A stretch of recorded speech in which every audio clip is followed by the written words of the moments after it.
Hi, and welcome to the Crit Hit Wild podcast, where we cover all things Marvel Crisis Protocol, and we do a new character every week. This week, we're going to be talking about King Black Bolt, and I'm your host, Fred. I'm Brad. And I'm Steven. Hello, gentlemen. How's it going? We are without Brandon today. He is busy watching the Super Bowl. No. Well, he's working. Not on right. He's working right I now. know. He's working, but the normal thing we do is record after he is done at work, which is not possible because of the Super Bowl existing. Yes, I'm also going to be watching the Super Bowl, so he gets a pass this week. All right. Well, how are the two of you doing? How are you doing, Brad? I'm doing fine. That's always nice to hear. How about you, Steven? How's it going for you? Going pretty good. Got together with a lot of friends. Had birthday celebrations. Yay. So yeah, happy birthday. Yeah, thanks. No problem. All right. Well, we have a lot to cover today. So I'm going to go real quick through the upcoming tournaments, and then we will have a lot to discuss. All right. So coming up later this week, kind of. On the 15th of February, there is going to be a tournament at Lost Legion Games and Comics in South Charleston, West Virginia. That is our local tournament. It's going to be a pretty small affair. We need people to show up. We've got at least, hold on, 1, 2, 3, 4, at least 5 coming already, Fred. Okay. So. All right. Well, that's good. Yeah, that's a hopefully okay a couple turnout. more. I'd like to have an even number, so one more person show up. And then coming up at the on the 22nd of February is a tournament at Fabricators Forge in Pittsburgh, Pennsylvania. That is Bryce's shop, and Bryce always runs a real tight event. Head on into that one if you are interested in having a lot of fun. Then coming up in March, on March the 15th, is the final BECC event, qualifying event. It is at the Akron Brew Brawl at Missing Falls Brewery in Akron, Ohio. I myself will be attending, and we look forward to seeing how that plays out. I know Borka will be there as well. Yeah, I should be there. Brad should be there. And the Akron Brew Brawl's a great event. We went to it really is. Both the spring and the fall one last year, and it was such a good time. So I very much enjoyed it. I like that event location a lot. too. Oh yeah. Yeah. Okay, so those were the upcoming events. Now, we have a lot to discuss in regards to AMG news. Because AMG dropped a huge bombshell on us. Was it yesterday or the day before? Friday. It was Friday. Yeah. So they've errated some stuff. Specifically, Thor 2 has been heavily errated. Brad, do you have him pulled up at the moment? I'm on the article right now. So you're on the article. Okay. Yeah, so the article covers everything. You want to start with Thor 2? Oh, what's the best place to start from your perspective? I mean, in order, they do Thanos first. Okay, let's start with Thanos. So they had ratted Thanos as well. They did. So what they've done is they've changed him substantially. They changed his leadership to being the thing that gives him his ability to use the Stones of Power without paying the power cost. So he has as well to be as your what leader. The leadership. Yeah. Well, he has to be a leader. The leadership changed too. So. Oh yeah, because it changed to being grunts do no longer count for victory point scoring. Correct. And it's the same on the back now. It used to be you sacrifice damage to roll extra dice. Like, you took damage to roll extra dice on attacks when he was flipped. So, like, it was very good to get Thanos flipped. And it really switched his thing off. and now it's the same leadership. But grunts don't get you a victory point, and it lets them use the gym powers for free. Fred, do you remember what the other change is? On Thanos, no. There's two more. Nope. What's the other change? So What are the other two changes? his throw trigger on his builder is now, is it Wild Hit? Yes, Wild Hit. Let's go to his card. Thanos. I got his card. Yeah. I'm bringing it up on the video too. So it's now Wild Hit. So it's Vince from Size 3 Taco Truck. He put out a video and he did the calculation, and it's about 10% less off then. Which is less, but that's not like, it went from like 60% to 50%. Like, that's not that big of a change. Yeah. And then the other thing is his Cosmic Portal, which is the pay to pick a model within 4 and place it within 2 of its current location, can no longer move enemies. Wow. They really tapped Thanos pretty bad. Yeah. They took away his ability to fully kidnap a model. You missed another one. Is there another one? Yeah, he picked up a keyword. Oh, yes. He did pick up a useless keyword. a currently useless. It's one that will likely be relevant in the future. Yes. And that keyword is a brand new keyword. It is called Peerless. Peerless is a model that cannot include another Peerless model in your squad. Like, it cannot be included if there is another Peerless model in your squad. So you can play one Peerless model in your squad. I believe that Thanos is currently the only Peerless model. He is. So right now, it doesn't do anything. They also made stealth into a keyword. So going forward, stealth will be down there with, like, flight. Down at the bottom. Okay. And they... I think Cassandra and Storm will get changed to that. Maybe. It used to matter that it was named different, but they banned the card that made it matter. So it no longer matters. And then they added another keyword, reserve, which just means that you can only put the model in play if a game rule tells you to. You can't include it in your roster, and you can't field it on the field in your squad. You can only play it if a rule says so. So, like, Little Tony for Hulkbuster, if Buster gets changed, will probably just have reserve instead of whatever the rule is on his card right now. This should have been a keyword on the Angel card, probably. No, you can play Archangel normally. Oh, okay. You can play Archangel. These are models you cannot put in your roster. Got it. Okay. It seems like a little bit of an academic inclusion. Like, in the case of Tony, of Little Tony, we all knew that you couldn't include that model in your roster.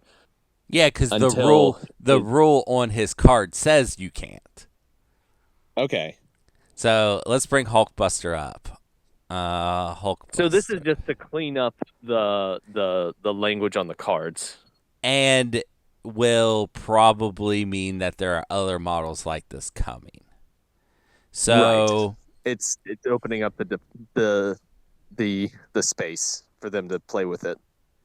So the Iron Man, Little Iron Man, has a rule called Secondary Support Suit. When this character would be dazed, it's KO'd instead. This character cannot be included in rosters, is never deployed at the start of the game, and can be put into play only as a result of Enhanced Support Systems superpower.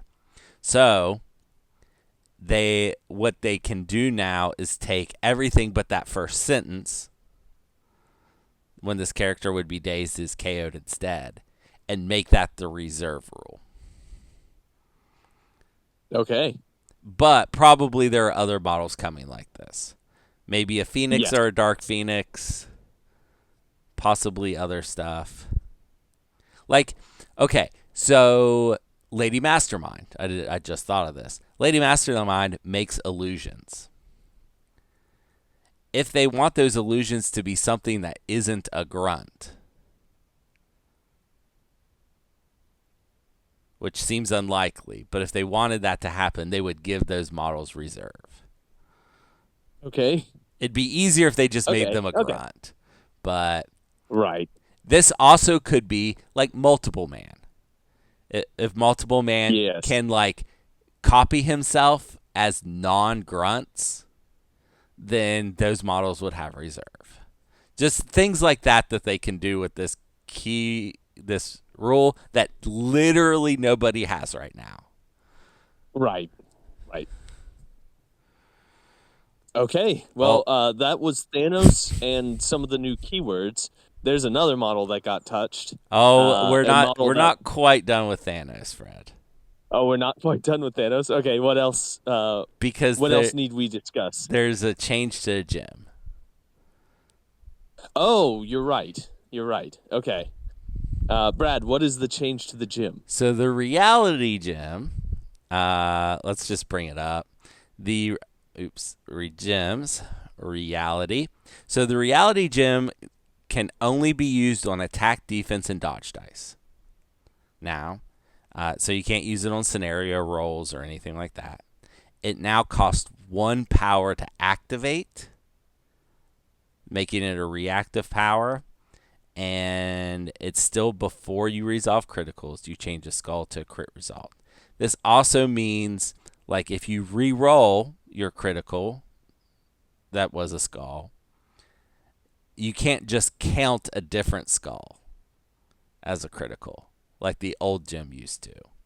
So there's a right, because I used to run against the Corvus Clay with reality with Grand Illusion, and that just frustrated me to no end. Yeah. So one of the things you used to be able to do is, let's say I roll 2 skulls in my initial roll. Well, one of them's a crit, I explode it. My opponent then does recalibration matrix. Well, one of those skulls is a crit, so I have to re-roll it. But as soon as I pick up my dice, now the other skull's counting as a crit, and I already have 1 success for my next roll. Okay. I see that. That's how the old reality gym worked. That's how it used to be. Yeah. Now that skull cannot count as a crit ever. All right. So the big thing is it costs reactive. power. It costs power. Yeah. Does this work like Domino's ability? Yes. Now you cannot prepay. They cleaned it up. Yeah, you cannot prepay. You cannot. It works exactly like Domino and Malekith. It's just 1 instead of any number. Okay, now Fred. So they really pulled it back. Yeah, they really pulled back on the reality. I don't think that this change really needed to happen, except it does make things simpler. Whatever.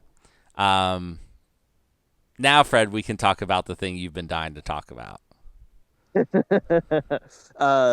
Thor 2 also got severely touched, likely because he was all over LVO this year. Okay. Thor 2. From what Will Schick said on an interview I listened to on Fury's Finest, it was a good episode. We don't normally promote other podcasts, but that was a good episode. Everyone should listen to it.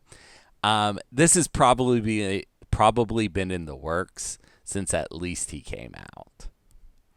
Okay. Because he was a little bit too good when he came out. It sounds like the reason we've seen slow changes before is because they're like play testing those changes. So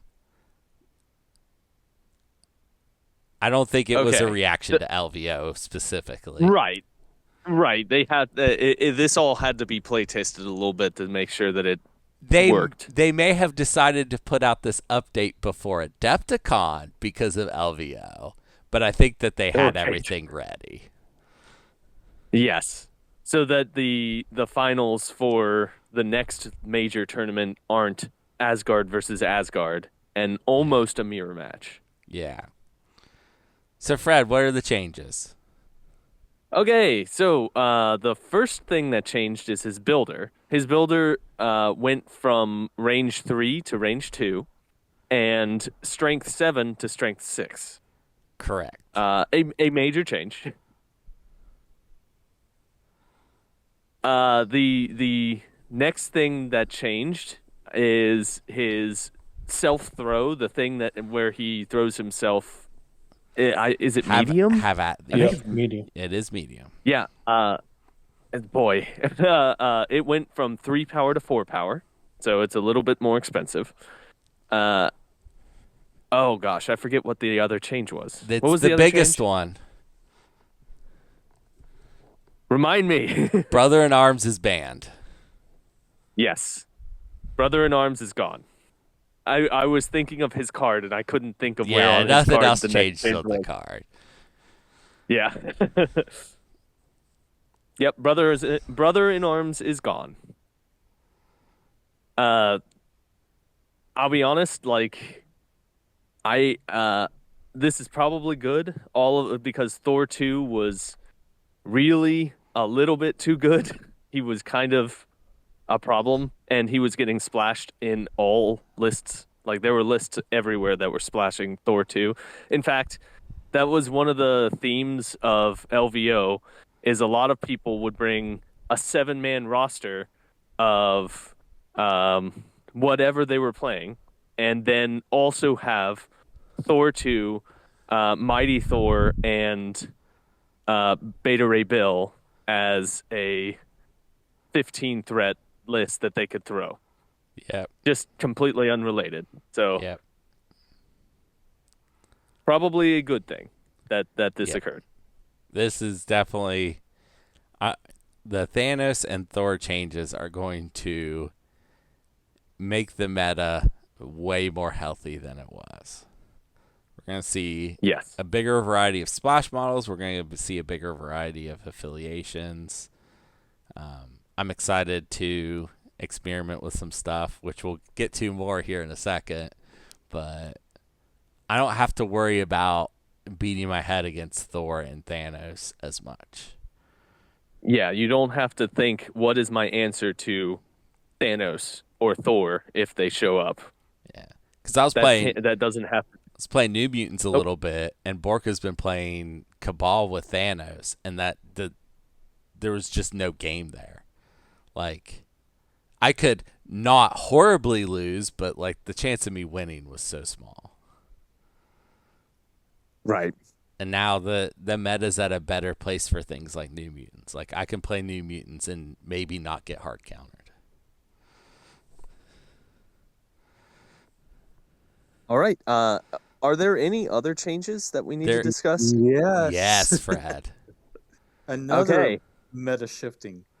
It is a pretty big meta change. So, what is the next change that needs to be talked about? There's a new affiliation in the game. Oh, you're right. This is a huge change. That new affiliation is called Hellfire Club. And you at home, if you haven't been paying attention, might be like, wait a minute, that was already a affiliation. No, that was a leadership that you could take anything. You now have to be affiliated to play Emma's leadership card, and there is an affiliation list. So her leadership's unchanged, but now you have to take some of these models. So the affiliation is Angel, Archangel, Cassandra Nova, Emma, of course, Magneto, Mr. Sinister, Mystique, Omega Red, Psylocke, Shadow King, Storm, and Sunspot.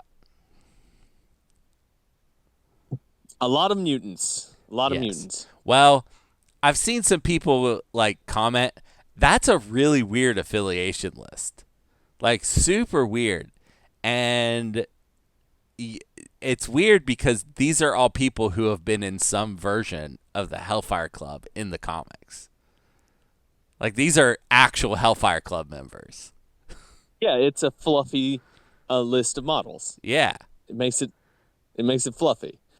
So like Magneto and Storm were co-leaders. Sunspot inherited a spot in the Hellfire Club from his father and was the leader of the Hellfire Club. Shadow King had his own Hellfire Club. Psylocke's whole family been members of Hellfire Club. I think Omega Omega Red and Mr. Sinister and Mystique. I don't remember exactly when they were Hellfire Club members. The rest of them I can remember. But I trust that they did some research. Cassandra Nova? Yeah, she was she had her own branch of the Hellfire Club that she was in control of. She was just using them, okay. obviously, but that absolutely happened. I noticed on this list there are some not readily played characters all the time who might benefit from her leadership quite a bit. Yeah. I think Omega Red's great under her leadership. Sinister benefits a lot from her leadership, and that's already 2 models that can move other models. Then you've got Cassandra Nova, who's a trap model. Emma Frost, the leader, can move models. Shadow King can move models. Like, there's like a moving models sub theme here, and then you could like add some more traps besides Cassandra Nova. Like your 2-point could be Rocket. You could put Mysterio in there. What do you think about the inclusion of Magneto under this leadership? It's bad. I don't play Magneto. Magneto is at a spot power-wise where if he's not your leader, he is not worth playing. I'm hoping that he's one of the ones that gets a buff to be more in line with the rest of the 6 threats. Then maybe he'll be interesting to talk about here. I'm excited about this affiliation list. Okay. Do you want to play this roster? I am way more likely to play Hellfire now. Okay, now that it has a specific list that you can play. Yeah, and I played some Hellfire when she first came out, but like Steven said, models like Mr. Sinister, if they get just a little bit of a push, become pretty playable, and her leadership does that. Like, his biggest problem is he doesn't get enough power. Well, Emma Frost fixes that. He will have extra power. And he becomes a monster on a point because with those tokens, and he's reducing damage and he's healing damage now too. Yeah. He's really hard to kill. Mega Red reduces damage and now can heal from the leadership. Like plus his tendrils heal a little bit. Yes, he does heal himself a little bit. Psylocke's a great model. Storm's a good 3-pointer, even if she's not your leader. Sunspot's pretty good. Angel and Archangel are both good for their roles. Archangel's a little lacking in defense. Like, he's really easy to kill.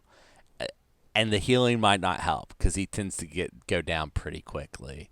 But he only has 5 health on his front side. Yeah. And his defenses aren't great. But he's a good sacrifice model to save Emma. Yeah. There's interesting stuff here, and now you can do something cool with the splashes. So like I've been thinking about if I'm just playing Hellfire Club, I think I want something like Black Cat and Miles as splashes, which were models that were getting played with her anyway. But that's 2 potential steals and good models on top of that. But I'm thinking even more about doing Emma Frost Mystique dual leadership. And in that case, instead of like someone like Black Cat and Miles, I'm going to put in Quicksilver with his steel card and Pyro with his steel card. Blob. Blob, you got to put in Oh yeah, Blob. Blob would also be in there, but I think there's space for like 3-ish models to splash in what I'm thinking about, and yeah, Blob would be in there too. And I think I would not play one of these fives in that list. I wouldn't play Cassandra Nova or Shadow King. I would play Juggernaut because I think Juggernaut would Right. play good in both leaderships. So that would be the 5 in my list. If I'm going straight Hellfire Club, I'd probably pick either Cassandra Nova or Shadow King as my 5. And Shadow King might be worth a try because I feel like Eh, I feel maybe? like I don't know. he well Emma Frost likes D's, and Shadow King's pretty good on a D. Okay. Okay. And he will heal more. He Like will he heal already more, heals yeah. 3 on his thing, and then he'll heal again. Yeah. But So he's a good back point sitter and still can affect the game. all right. So I'm That is a good point. That is I a good am point. I am excited to play this list. So like I'm gonna be playing Apocalypse for a little bit, at least through March. But I may switch it up and try Hellfire Club. And I thought I was gonna be playing Apocalypse a lot, but I might do Hellfire Club. I'm excited. So this is Brad. The moment that Hellfire Club gets debuffed substantially, he starts playing it. Well, some of these models I probably would have played anyway. Like, Right, you're right, and yeah, it gives you more focus on the yeah. affiliation So because like, otherwise it was all models. yeah, I would have And probably why would you played. play any of these? Yeah, I probably would have played Angel, Mystique, Psylocke under Emma if I just built her under the old list. Like those seem like 3 models I would have played anyway. But okay. now that it's restricted, it's like, oh, I can see some cool things to do with these specific models and then a couple splashes. I think it's in a good spot. Do you think So the card itself, the Hellfire Club card itself, was restricted. it It is is now unrestricted? no longer restricted. Right. Okay. So it used to be restricted, and Yes. now that this change has occurred, Yeah. it is no longer Because you restricted. have to be Hellfire affiliated to play the card now. Right. I think that this is also a very good thing for the meta. It is. Like Hellfire Club was kind of ridiculous that you could just pick all the best models and play them with what is a great leadership. Yeah, that's the Probably thing. one of the better leaderships in the game. That's the thing. It was such a good leadership that play anything is broken. Because the play anything is broken inherently. Right. Do you think that Mephisto's leadership will get more play now that Hellfire Club is no longer play anything? You know what? If I remembered what his leadership card did, I could answer that question. Oops. Oh. It's something like they 2 people gain an additional power during the power phase, and you can pick. You force your opponent to pick someone who gains incinerate And the power. and a power. Yeah. What's it called? Is it Devil's Reckoning? Oh, I don't remember. It is. Okay, then yes. I think it will see Yeah. more play now. I Brad, think I have a. that's. Sorry, go ahead. I was going to have a question for Brad. Do you think you might bring Iceman in for a potential splash? That's a good idea. I like that. It's that's a 'Cause good piece.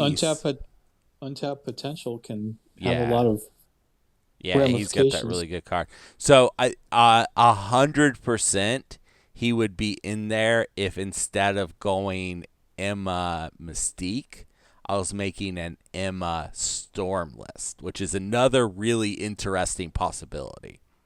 I think Iceman gets in there easy if you're doing Hellfire X-Men. Which, man, I'm gonna make so many Hellfire lists now. Now that it's so restricted, you can play with it. But Fred, be careful. He's still playing Sinister. Yeah, Sister will be in there. Yeah. Great. Great. I All I right. I'm really enjoying Sinister. Can I just say, like in Apocalypse, it's been great. If he gets a buff at Adepticon, I'm all on board. That would be awesome. I used to play Sinister, you know this. Yeah, you just have to play him in the right list in the right circumstances, and he's great. I'll take your word. You have bad touched me in the past with him, so yeah, Yeah. he is quite good in the right circumstances. Okay, well, those were the changes that were made. The erratas that that AMG put out recently. This is keeping the game healthy. There are people who are going to be mad about this because the thing that they used to be playing is no longer available or has been changed in a way that makes it no longer as good as it was. But this is good for the game. This is how a game like this stays as fun and approachable as it is without becoming really just like a feel bad experience for people who are newer to the game or people who just are tired of having to deal with Thanos. And Ugh. I Thor think that this 2. is a good thing. Thor And 2, yeah. and we've got another round of erratas coming, probably at Adepticon. Uh, and they're probably going to be buffs. So, Probably. Okay, let's move on. Brad, am I to understand that you have a trivia game for me to play? I do. Just gonna remind you before we start the trivia game that there's another segment that I've got for today that You're I don't correct. normally. You're correct. Okay.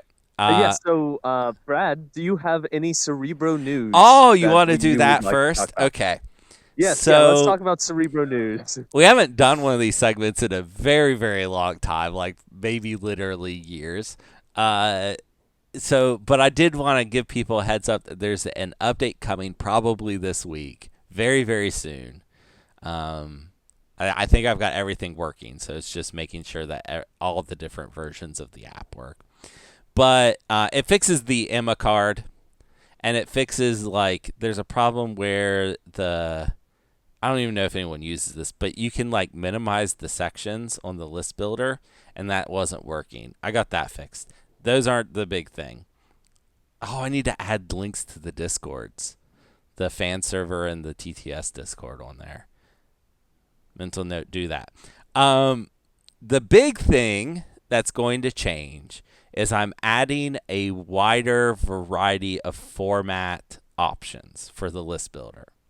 So now there will be 4 formats you can put your list in, where there was only 2 before. So you could play a standard tournament list, or you could do a timelines list. Or you could make any list you wanted and just ignore the, like, red and yellow cards. But now I've made it, like, a lot user friendly with that. So you can make a casual list where everything is legal. There's no banned cards. You can play anything you want. No banned crises. Play anything you want. There's the standard. It works exactly like it was worked before. And when you create a new list, that's the default. So you can change it to extended. So this is a format that nobody plays. Currently, everything is legal in that format, but it does have its own restricted and banned list. So if they ever add anything to the restricted or banned list, the app will cover it. And I don't have to make changes to the app to make that happen. And then timelines is on there too. I've changed it so that if you switch formats, it no longer deletes cards that are not legal. Like when you switch to timelines before, it would get rid of any card that wasn't legal. It now will just mark them red so that you can see what it is, and then you can, like, make changes or whatever on your own. The big reason I did this is because after Adepticon, not all crisis cards are going to be legal in standard.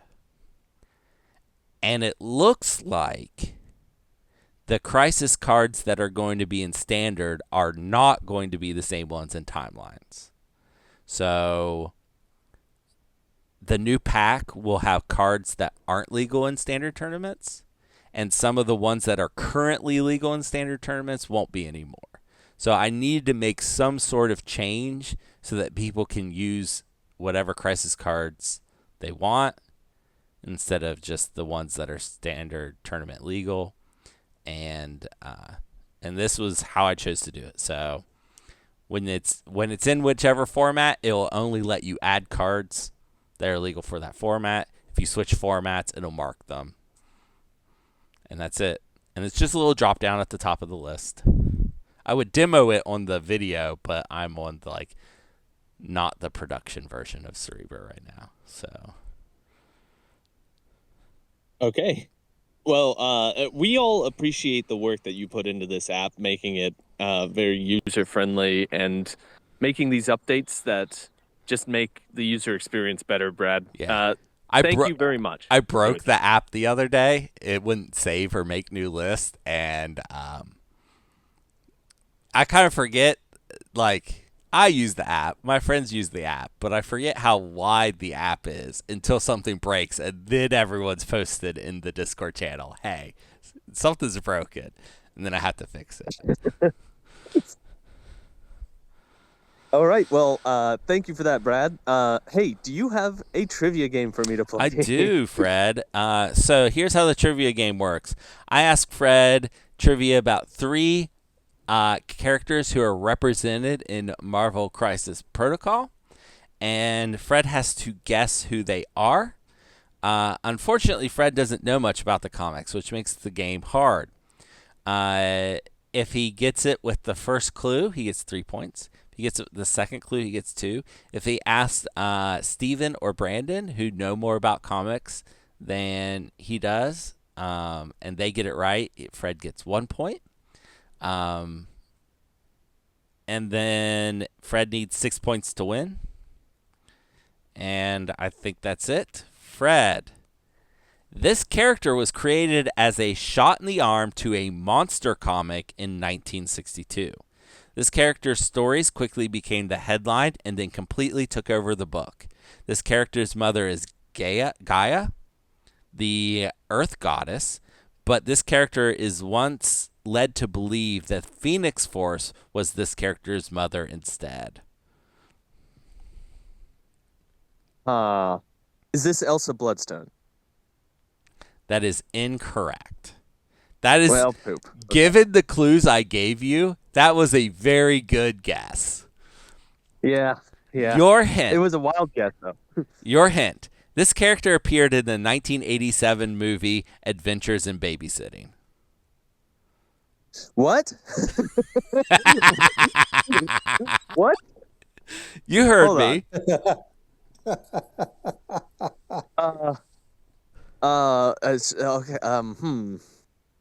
Shot in the I've not seen that movie.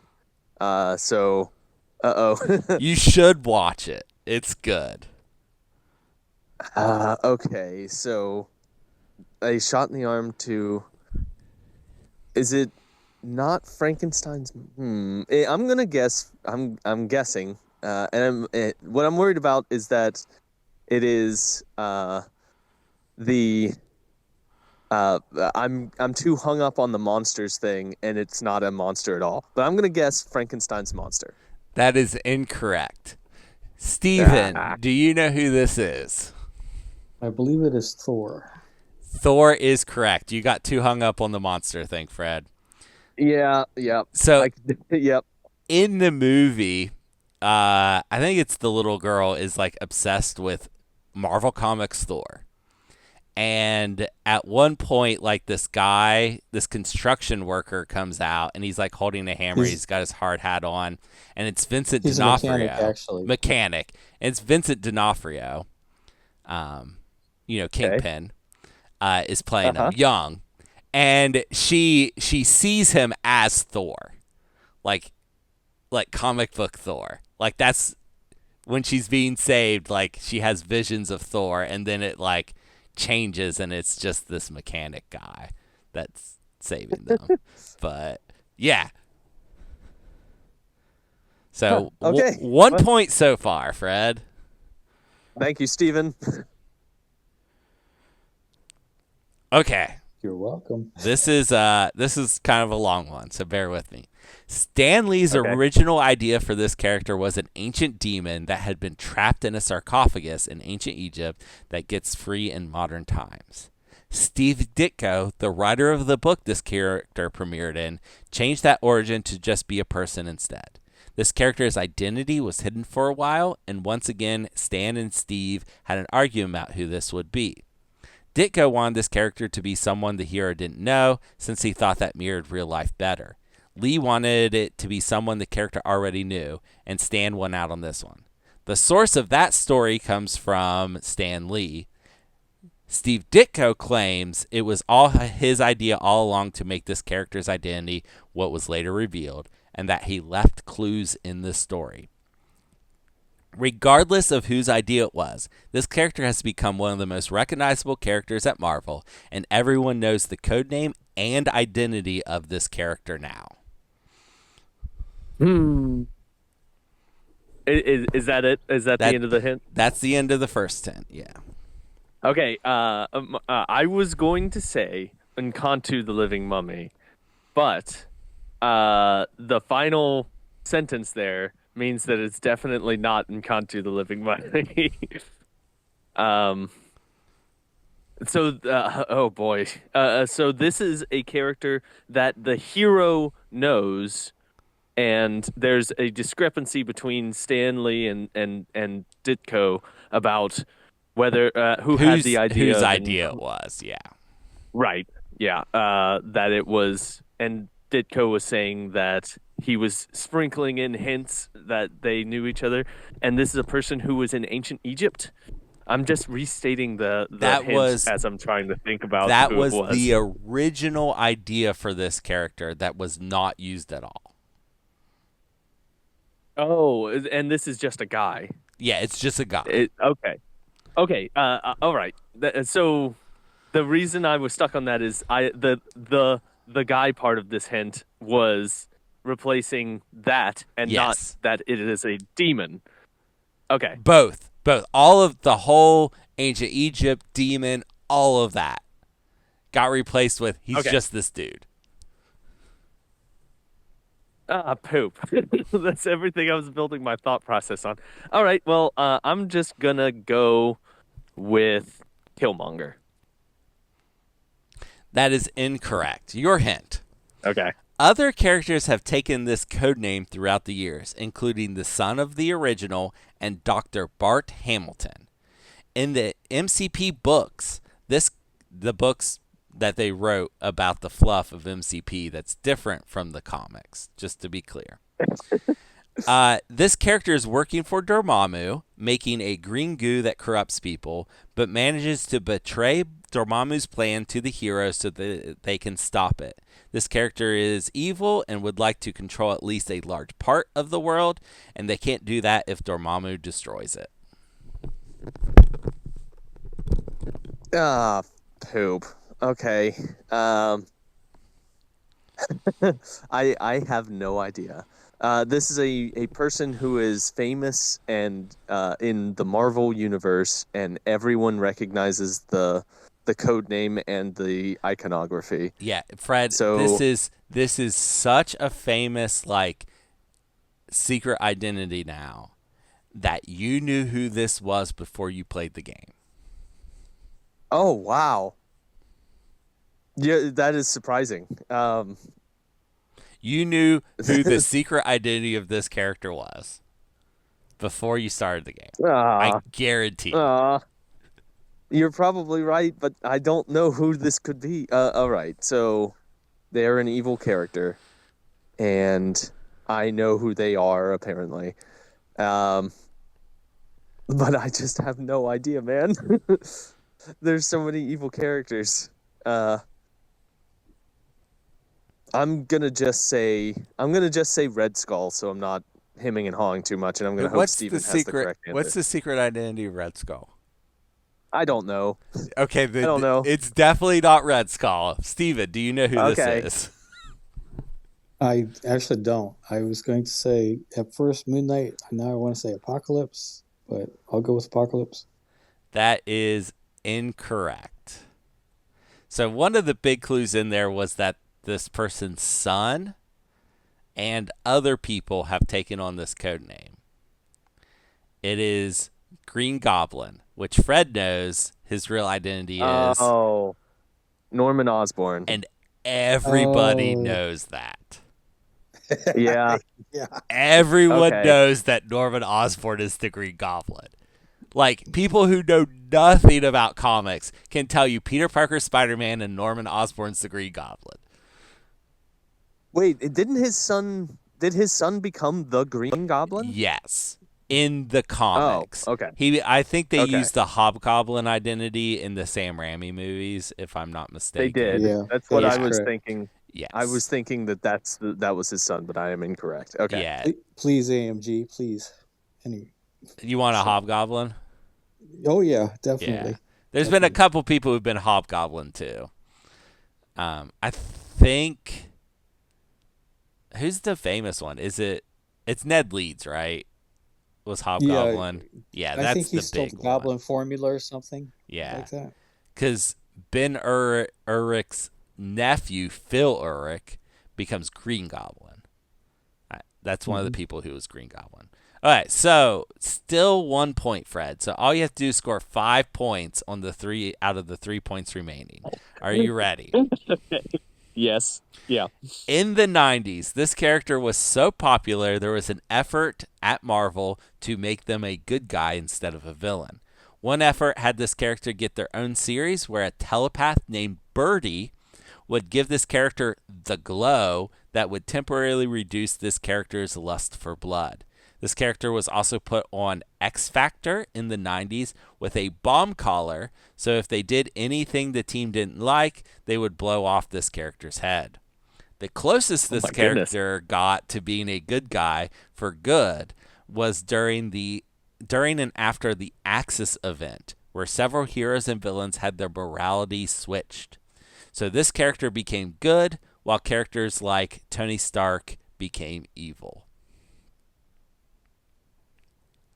Okay. Oh boy. Okay. So this person. I just have no idea, man. I'm lost in the wind this entire trivia event. I think that this is gonna be. I apologize. Is this Killmonger? No.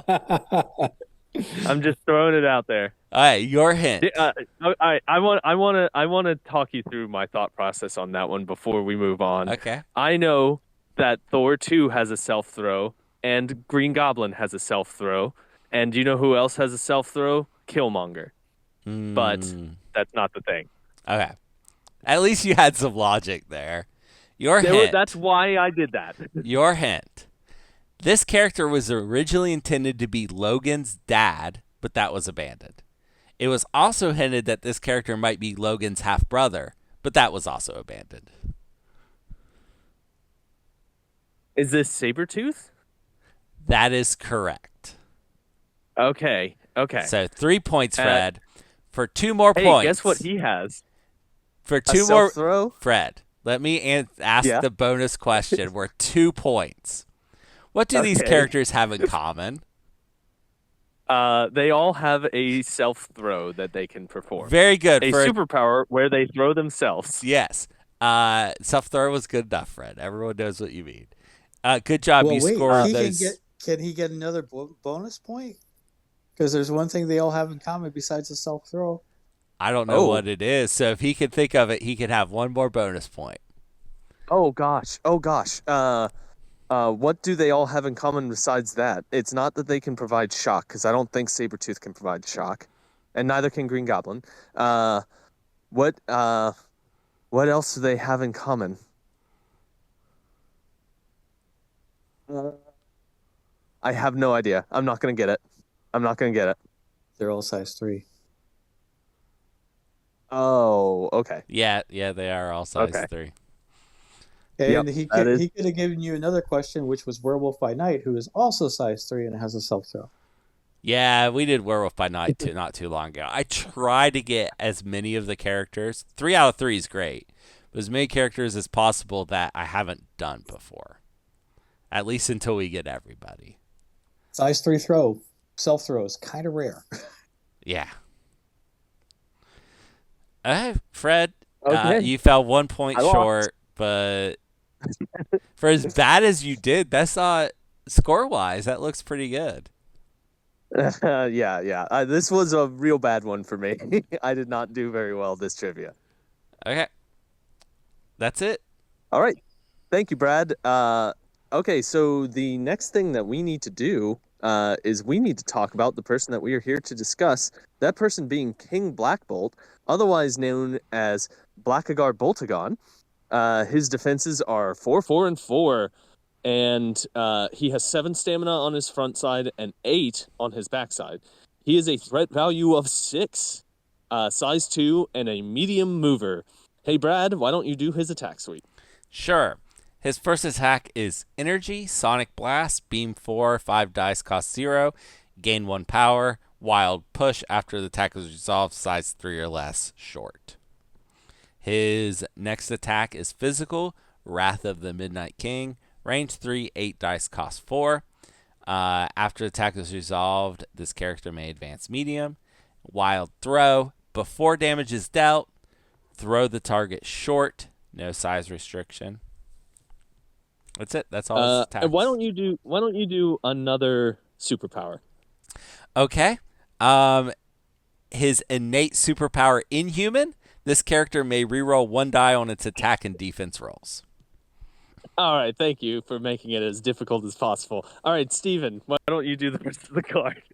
All right. We have an active superpower which will cost you 3 power. It's called Increase the Volume. During the next attack action made by this character, this turn, add 2 dice to the attack rolls. Next, we have another active superpower, Hit and Run. We've seen this before. It will cost you 2 power. It is an action. This character makes an attack action, immediately followed by a move action. The superpower can only be used once per turn. Another active superpower, again, Telepathic Command, will cost you 2 power. Choose another allied character with M4. That character advances short. This superpower can only be used once per turn. And then we have 3 more innates. Next one, we have Anti-Graviton Control. When this character would suffer damage, reduce the amount of damage suffered by 1 to a minimum of 1. Additionally, during the power phase, this character gains 1 additional power. Also, the innate Inhuman King. At the start of the activation phase, you may choose 1 allied character with the Inhuman superpower. Chosen character removes 1 special condition. And his other innates, he has Flight, and he is immune to poison. He has a lot of superpowers on his card. Yeah, so that is King Blackbolt. I would like to give kudos to Steven for doing skipping the Inhuman one that Brad picked out in the middle. I regret not picking Flight.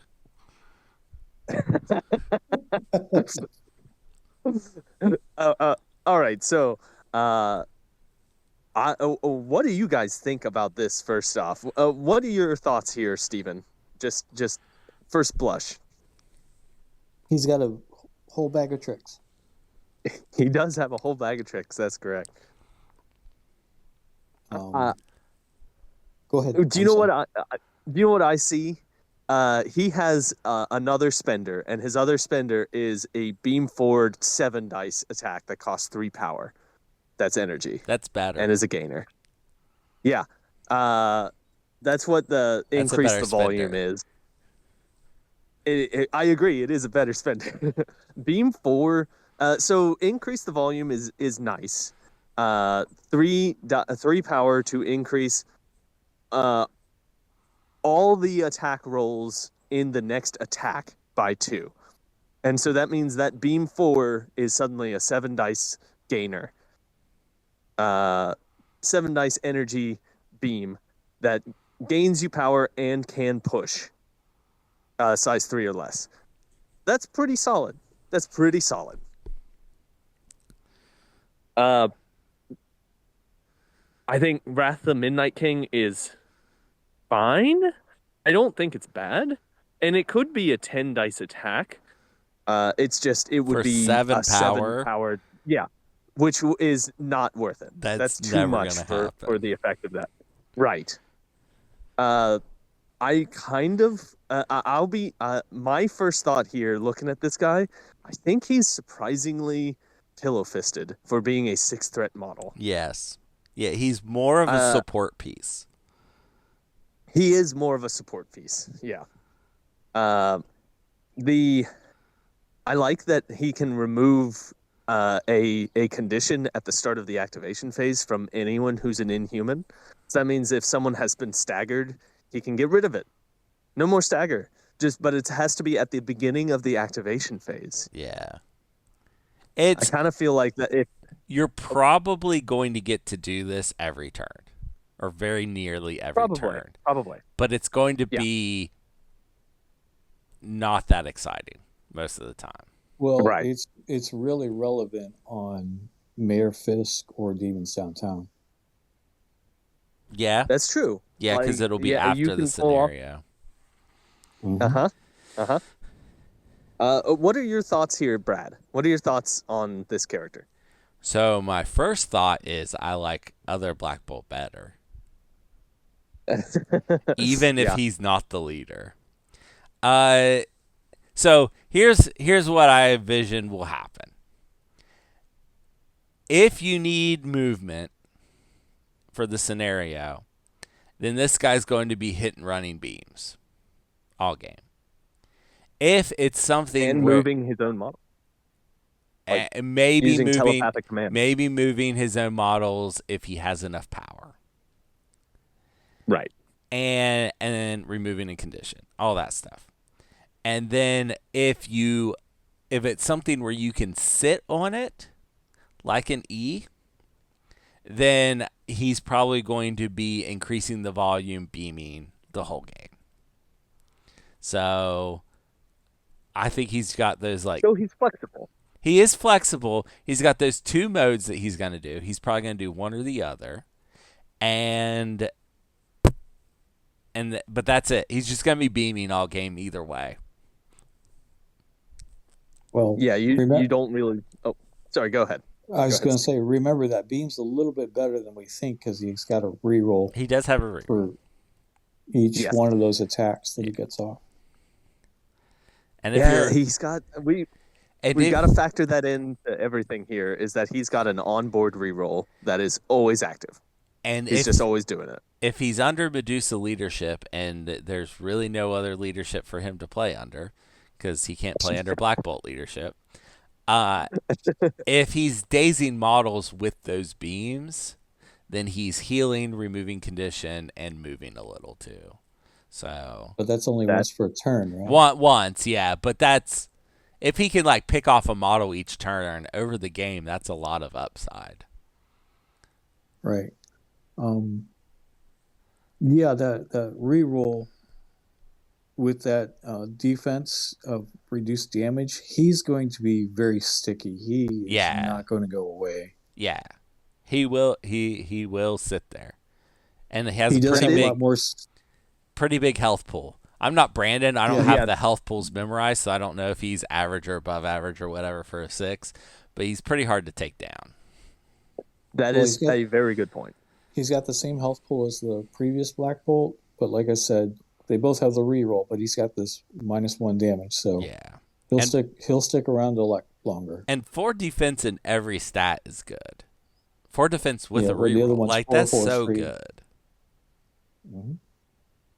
Plus, I mean, the damage reduction is such a huge benefit to someone with this big of a health pool. Is he the person? I guess Thanos has an onboard damage reduction that's even a little bit better than this one because he can reduce to 0. Yeah. But how hard to remove is and I think He this is guy has very more hard. health than Thanos does. I I thought think No, he this Thanos guy was doesn't. has. 8. Oh, he doesn't. Thanos is Okay. 17 total. How much Okay, is he then on the never mind. front side? 8 and then 9 on the back. Yeah. I thought he was 8 on the front. So Thanos has 1 more health. But Thanos is like almost impossible to kill. So Yeah. King Black Bolt's going to be pretty tough. Yes. I would like to introduce you to Namor and Elsa Bloodstone. So Yeah, that's going to Yeah. be. Those are the things you need to use to get rid of this guy. And I feel like Namor can do damage, but he's not like a main damage doer. No. That's not his Yeah, job. that's not what he's doing. I feel like the thing that this guy brings, it's not his threat to the battlefield, which he does have some. I mean, a beam forward with 7 dice is not bad. This guy brings table presence. He is going to be hard to remove. He's not going to be hard to throw, though. He's only size 2, so he can be pushed. He can be thrown. He has hit and run, though, to make up for that. True. I don't see Well, that the as one thing- that big of a deal. the one thing about him though is I like how they're. I don't know if they did this intentionally, but I like how they're directing to go, like, say you want to play him within humans, considering his 1 power. Steven, Yes, sir. his ability to remove a condition does not matter on Marafisk. Oh, it doesn't. Okay. No. Karnak is the only one that's not immune to poison that has this rule. No, Marifist does stun. Marifist Yeah, is stun. Marafisk It was stun. Terrigen Biss. It was the one that Yeah, did poison, which is- right? Okay, Yeah. Which is That- not here. yeah, that's not even legal. They might be bringing it back, but it's not currently I was- legal. I was confused when you started that sentence. I was thinking it gave poison. Never mind. I It is thought good. It is good on Marafisk. I thought I misspoke. I'm sorry. Nope, just me being dumb. Okay. Are there any tactics cards that are associated with Black Bolt that we need to discuss? I guess King Probably. Black Bolt. Yeah, let me pull that up. There is genetic prophecy. That's it. Genetic prophecy. Yes. Okay. I'm pulling it up right now. Oh, it's Blackagar Boltagon. I see. Yeah. I was looking up King Black Bolt. I and just couldn't typed find in him. I typed in black, so either way it would come up. So this is Okay. an Inhumans card. It's reactive. During the power phase, if you have at least 2 fewer VPs than your opponent, an allied Blackagar Boltagon may play this card. You gain 2 VPs. This round, this character cannot make attack actions. Oh boy. Okay. What do you guys think about?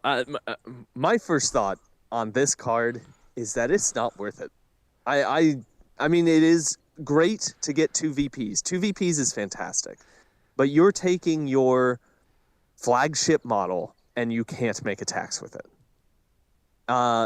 This model, I guess, he can move someone around, and it has to be a friend. It has to be a friendly. And what else can he do on an activation where I guess he can move? He can move just walk around. and he can like flip scenarios and stuff. So, I just want to look up real quick. Terragenesis. Inhumans active.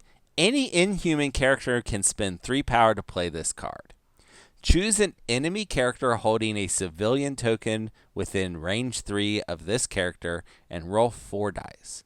Deal 1 damage to the enemy character for each crit, wild, and hit rolled. If the enemy character is dazed or KO'd by this damage, you score 2 victory points. Okay. So, I can imagine a scenario where you're down 2 points from your opponent. Black Bolt plays his card, and then you play Terrigenesis, and you end up 2 points from them, gaining 4 points total. Okay, yeah, that's this costs 2 tactics cards. It does, but it's 4 victory points. Yeah, that's true. That's true. That world exists. And You're correct. And if you leave someone with a civilian on 1 health, it's really easy to do. Yeah. And so Yeah. The perfect situation is you're on 12 and your opponent's on 14. And in your first activation, you win the game. You win the game. This is this is the thing that you always accuse me of, which is just so many creating a Rube Goldberg machine to. I think that's Borka that accuses you of that. I accuse you of getting tunnel vision. Fred, I have a good question for you. Well, I do both. I do both for the record. Yeah. What's your question? So, you are running in humans, right? And you have one of the Black Bolts. And you see across from you a Web Warriors team. And you have this in your 10. Do you slot that card then?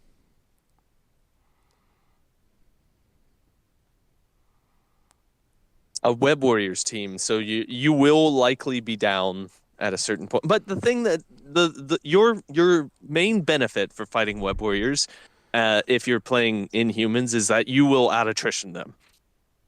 And right. if you but you said at some point in time you will be down 2 points, and you are correct. Yeah. So you could use this on round 2, like you could be 2 points down, and use this on round 2. And have Black Bolt get into a position that's useful, like he runs to the other side of the board or something like that. Or like, or he's on your home D. Bodyguards. Yeah, the other one can bodyguard and stuff, which isn't as useful against Web Warriors. But like, Webs like to play D, right, Fred? Yep. So yeah, they do. So if King Black Bolt's already on your home D, like, maybe he wasn't going to get to make attacks anyway because he's scoring points. He has an extract on the home D that's 2 points. Like, and then you get 2 more points from the card. You have both laid out scenarios where this card is useful. You're right. There is a place for it. I think this card is very limited. Like, you have laid out the uses for this card. Yeah, I'm not saying it's good, but VPs are always worth considering. Yeah. There are people who play Killmonger just for the card. Right. This is way easier to do. Than the Killmonger card? I mean, yes, it is. It is way easier to do than the Killmonger card. You're right. It is. Because the only thing you have to do is be losing. Yeah. The Inhumans, I'm going to play Brandon right now. The Inhumans have so many good tactics cards. Oh, like so many good tactics cards. And this is going to be one of your slots. I feel like this is a mediocre card in a faction with a bunch of good cards. I think you are more likely to play it with the other Black Bolt while he's still on his healthy side early in the game. With Black Bolt 1. Yes. Okay. Yeah. Before he flips and gets Whisper, like, his attacks are okay. He's got a bodyguard. Like, two VPs might be. But this is the first time we've talked about the card, so.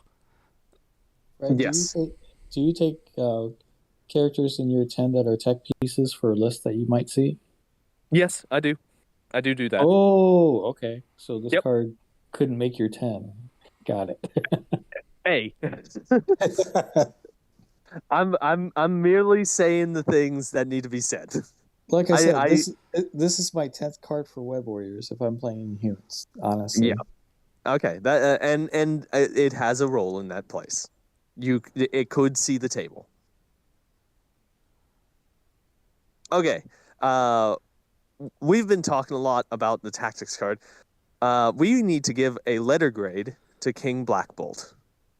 So, my first thought here with King Black Bolt is he's not like he does not necessarily feel like a 6 threat model.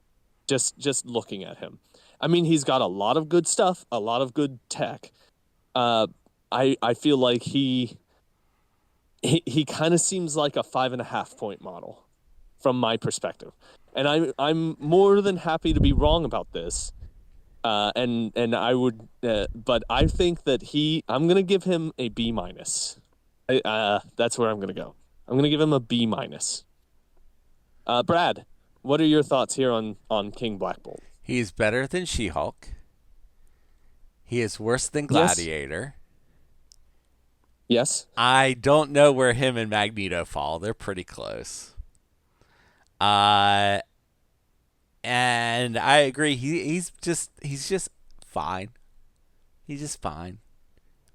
There's nothing wrong here. Like, there's good stuff. There's a lot of good stuff and a lot of good play on his card. It's just he doesn't feel like a 6 threat. I like your B minus. Okay. All right. Steven, what do you think here on Black Bolt? I see a lot of potential. That's for sure. I'm probably a B plus. Okay. See, I'm pretty sure I gave Gladiator a B plus, so I was not going to go that high. I think Gladiator's worse than he is. Interesting. Okay. Well, that is our take on King Black Bolt. Brad, do you have any comic books that feature King Black Bolt specifically? Specifically King Black Bolt. So, yeah. I kind of wish I had waited one of the Black Bolt, because we did Black Bolt not that long ago. Wish I had waited and put one of them this episode, but whatever. He is almost always King Black Bolt. There's like, for a while he was just a bartender, and after him and Medusa got a divorce, and Medusa was leading the Inhumans, and he was just a bartender. That's when they tried to genocide the mutants. So I'm not going to recommend that series where he's a bartender. Okay, so here we go. I got 2 for us today. We've got Amazing Adventures from 1970, 1 through 10, and there's a crossover with Avengers 95 in that. This is Neil Adams, Roy Thomas, and Jerry Conway. This is 1970. Yeah, that's when issue 1 way back came in the out. Wayback Machine. Yeah. Okay. This is the Inhumans' first like solo comic. Very first one. Before this they were just cameos in other comics. They were in Fantastic Four a lot. And it centers around the intrigue of the royal family. Maximus is making deals with the Kree to take over Earth, and Black Bolt is exiled to San Francisco. The Avengers help Black Bolt back to his throne, but that's not the end of the troubles for Black Bolt and the Inhumans. Neil Adams is one of the great artists of this time and changed the way comic art worked and the way just completely how comics looked. He was instrumental in that change. I personally really like his work. His work on X-Men was really good, even though it was for a short period of time. His work on Green Lantern made Green Lantern a popular character. Like, I love Neil Adams' work. So, and then most of these comics are Neil Adams. Not all of them, but most of them. Like Avengers 95 is, most of the Amazing Adventures issues are.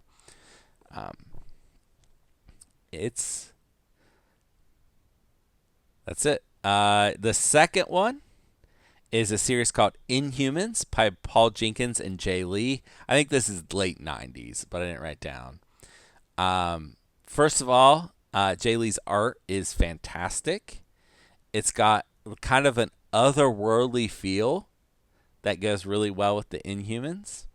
And if you've ever read the Marvel Dark Tower comics, he's the artist on those. So if you've read those, you've got a pretty good idea of what you're going to see. Those are great comics, by the way, Fred. Are you familiar with the Dark Tower series? I'm familiar with the Stephen King book series, The Dark This Tower. is that, and they expand on it. So like, Okay. when he tells stories of like his youth in Gilead, like being a gunslinger, like the first couple series are him in his youth, and then they tell the story of the Dark Tower books. It's a really good adaptation. Okay. Anyway, so this comic, Inhumans. The Inhuman caste system is thrown into turmoil as one of the Inhumans is changed into an alpha primitive by the Terrigen Mist. The alpha primitives are a race of genetically created slave-like beings that keep the city of Adeland running. So, the whole Inhuman thing is a caste system, so they're on the bottom. And then the not useful Inhumans are like the middle class, and then only the most useful Inhumans are like part of the royal court and like above everyone. I had no else. idea. I had no idea that the Inhumans were in such a stratified society. Yes, yeah, they are. In fact, Black Bolt might have ended up in that middle class if he wasn't born into his station.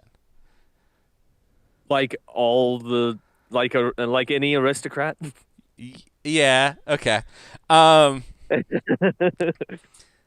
So they are the lowest of the low in the human society. So someone who had the potential to be the top gets thrust into the bottom.